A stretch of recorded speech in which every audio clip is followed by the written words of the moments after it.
এই বেগুন ভাজছি।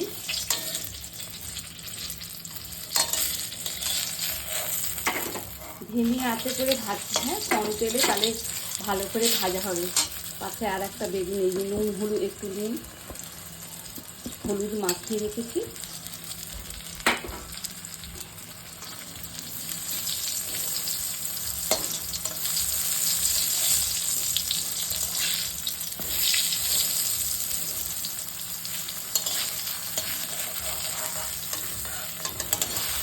বেগুনটা লাল লাল করে ভাজা হয়ে গেল।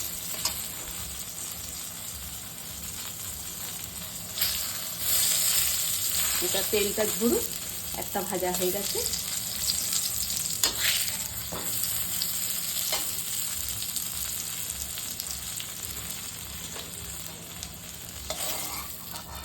দেখুন প্লেটে একদম ভেতরটাও পর্যন্ত হয়ে গেছে।